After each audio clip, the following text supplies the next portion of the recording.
my name is Stephen, and the name of my channel is the Virginia Bushcrafter. And I started bushcrafting. It was a spin-off of hunting. I saw a guy make a bed out of 100 feet of paracord, so I tried it, and I've been bushcrafting ever since.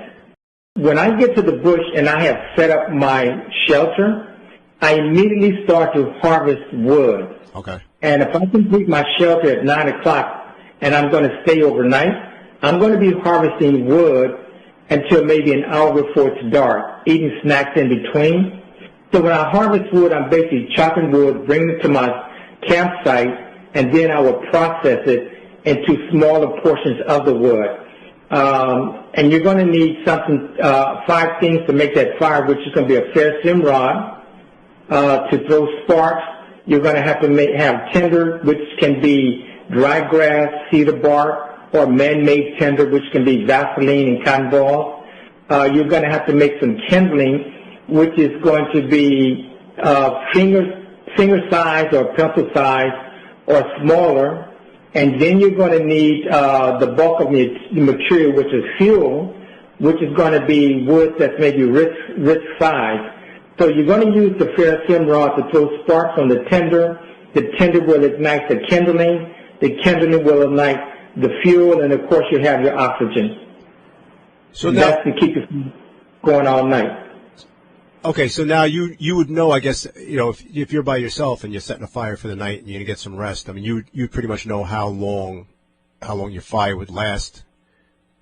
That is correct, because I would get very, very large pieces of wood. Okay. But in all honesty, when you're out there by yourself, I know for me, when I'm out there by myself, and I always prefer to have a fire all night, you have to be comfortable being uncomfortable.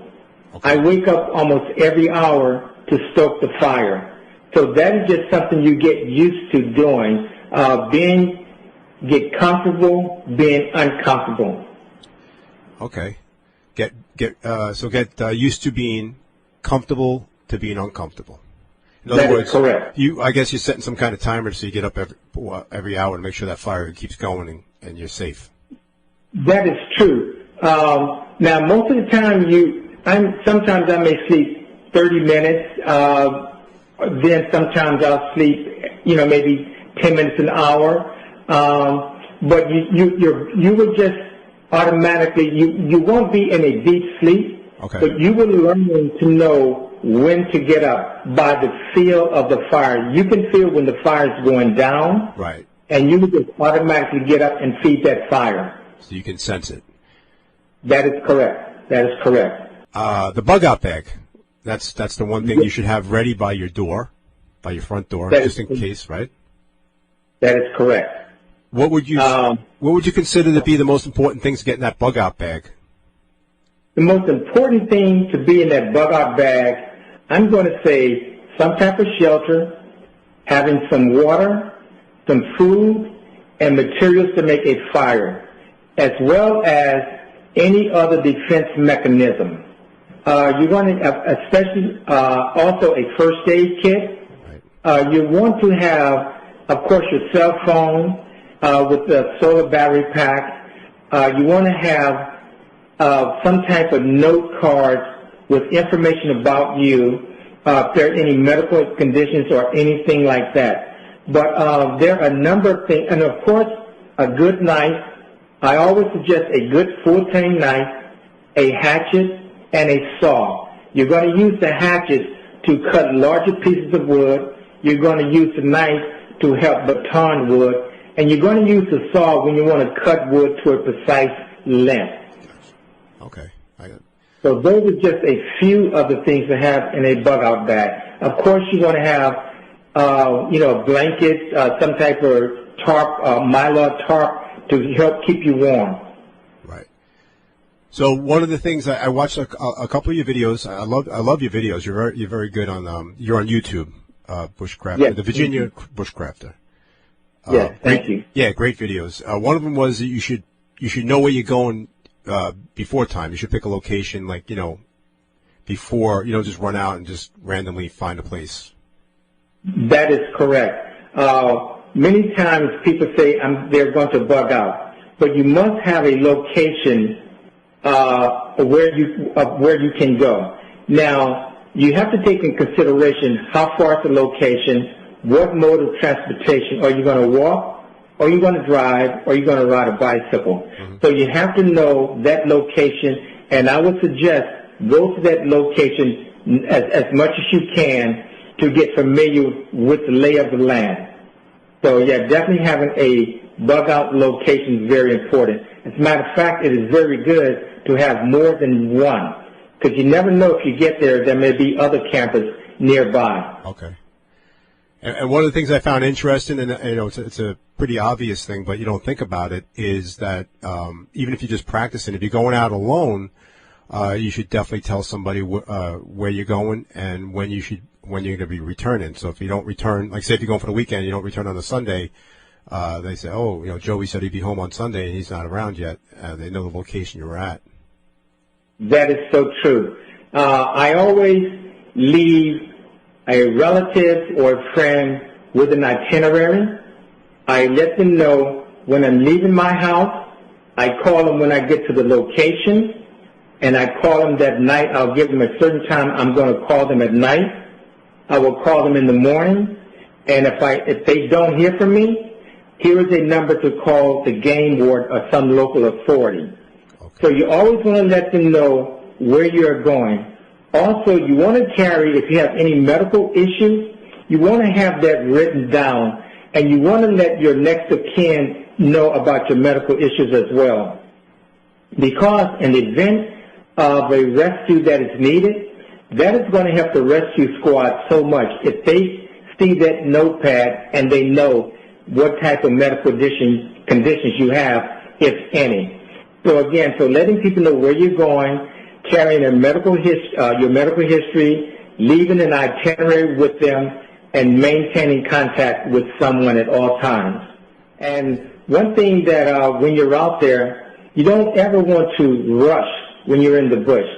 You want to walk slowly. You want to make sure that you don't, try and prevent any type of injury, twisting your ankle, cutting your hand, or anything like that. You don't want to thrust yourself into any survival mode, right? Because the survival mode, you cannot see it, you cannot feel it, but you would know when you are in a survival mode. Right. If you are in a survival mode, one of the things you want to do is to protect yourself, to make sure that you are in a location that will enhance or help the rescue squad find you. You have to determine, is this location safe enough, or do I have to move? Mm-hmm. So when you're out there at that type of location, you're looking for protection from the weather, shelter. Location, is it good enough to stay there, or do you have to move? You want to be aware if there's water near, or do you have water? And most of all, you want to have food. If you're going into the bush for one day, you want to carry enough food for a day and a half. And when half of that food is gone and you're in a survival mode, you immediately want to start foraging food. You may have to hunt. You may have to fish, squirrels, hunt a squirrel, a rabbit, or something of that nature. Okay. But you want to avoid being thrust into a survival situation. Don't ignore the weather if you think there's a storm coming and, well, I'll stay out here for 30 more minutes and you get caught in the storm, or you twist your ankle and you can't go down a ridge that you went up a ridge. So there's no need to ever rush or try to move quickly when you are in the bush. What are the 10 C's of survivability? The 10 C's of survivability is cutting tools, which is going to be an axe or a knife or a saw. They can be redundancy. So right. The cutting tools, those are my three cutting tools. Cover, which is having something to sleep on, something to sleep in, and something to sleep under. A container, which is going to be your canteen. Also, your rucksack or your backpack can be a container. A container can be anything that you can put your supplies in. The next one is cordage. I always carry 550, at least 100 yards or more of 550 paracord with also number 36 bank line. The next C is combustion, something that is combustible. I carry a ferrocerium rod, and I will carry flint and steel, either one of those. I always carry matches and lighters, but I keep them as a last resort. I conserve those. Okay. The next one of the 10 C's is cotton, which can be a bandana. The bandana can serve as a first aid equipment, a sling of that sort, and I prefer an orange bandana, and I used to carry two, because a bandana can be used as a marker, it can be used as a signal, again, first aid and so forth. The next one is cargo tape. Now, cargo tape can be used to repair your clothing, it can repair your tarp, it can be used as a fire starter by tearing it apart and using the edges of the cargo tape. The next one are candles, which will be your headlamp or a flashlight. You always want to carry at least two with backup batteries, and also a candle in and of itself. The next one is a canvas needle. Now, this needle can be used to sew clothes if necessary. It can be used to assist in making a fire with a battery and steel wool. And one of the most important things is using a compass. So again, your 10 C's would be a cutting tool, cover, container, cordage, combustion, cotton, cargo tape, candle, canvas needle, and a compass. The rules of three, right? So I heard on your video yesterday, I was listening to one of them, is how long you can be without water, how long you can be without food, and how long you can be without air? Yes. You know, the rule is with air, again, it's 3 minutes. With water, it's 3 days. And with food, it's 3 weeks. Now, when it comes to water, many times, again, we hear that we can go 3 days without water.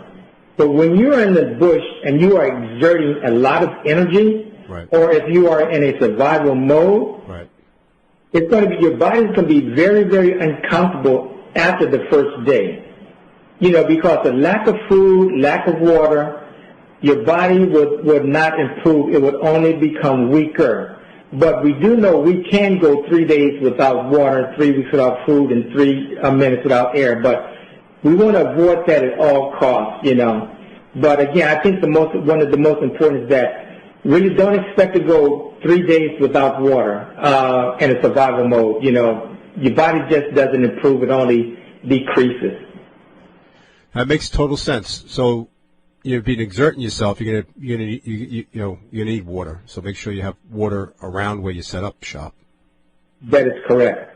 That is correct. So you. And sometimes, go ahead. Yeah, you may be in water that you may have to get from a running stream or a creek, right, and you want to know how to purify that water. To filter the water first to remove any debris, right, and then purify it. Now, you can use iodine or other aqua tablets, but I think the safest way to purify water is by boiling the water. Correct, yeah. If you're, I believe it's 6,500 above sea level or at sea level, you should boil it for a minute or up to 3 minutes. But I always boil my water at least 10 minutes. What would be your strengths and weaknesses when you're doing bushcrafting? I think my strength would be being able to harvest wood and build a fire. With fire, you immediately have security, you have comfort, you have serenity, you're always going to have light. I think fire is the safest. You're going to stay warm. My weakness is navigation. Okay. Now, I'm just really learning to use a compass.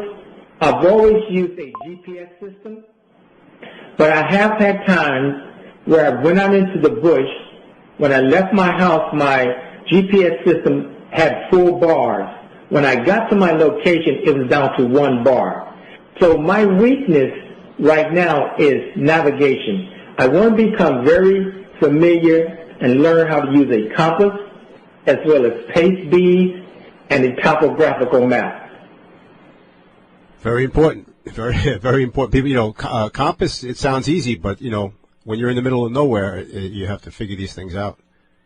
That is so correct. There's a lot of components to a compass. There have been times I've gone out and I'm using my compass, but what you also have to remember, there's latitude and longitude. So I've said, it's taking me in the right direction. Why didn't it take me to my car?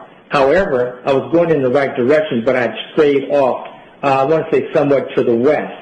So you have to learn bearings and azimuths and so forth. So if you personally can only take one item with you, which one would you say is a must-have? A must-have would be a full tang knife.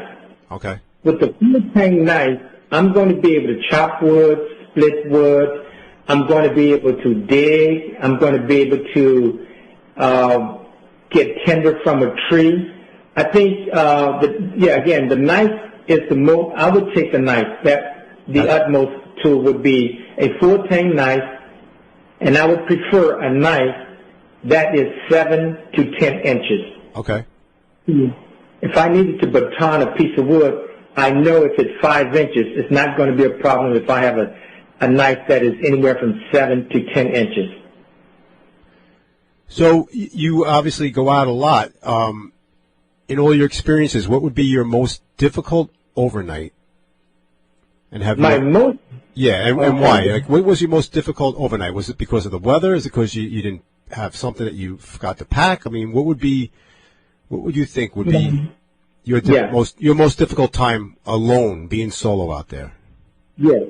My most difficult time being alone is when I made an A-frame debris shelter. Okay. It took me 3 days to make that. Wow. The reason why it was so difficult is because I'm 6 feet and the height of it is about 3 feet. And I built the fire too far away because I didn't want a lot of the embers going and hitting the leaves. Okay. But every time I would get into the debris shelter, I would constantly bump my head. Oh. And when I'm in there for maybe 30 minutes, I had to get up to go feed the fire, because at that location there was not much hardwood. It was a lot of pine, which burned quickly. And that, I must say, and it was very cold that night, that was my most difficult night, sleeping in an A-frame debris shelter. What I learned from that experience, with my height, I need to have a clearance of at least 4.5 to 5 feet.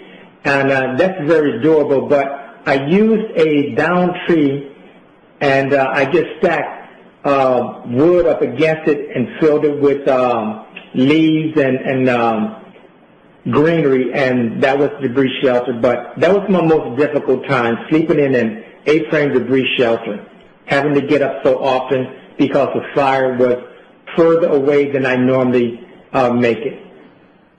So the A-frame, you had a problem with that. The lean-to, I like the lean-to. That's the one that comes down the side. Yes. And I think that is the easiest one to put up. Started out making the lean-to with a 5x7 grab a tarp. You just take a ridge line and attach it to 2 trees, and you just you stake it down in the back. And I usually have it at a 35 to 45 degree angle.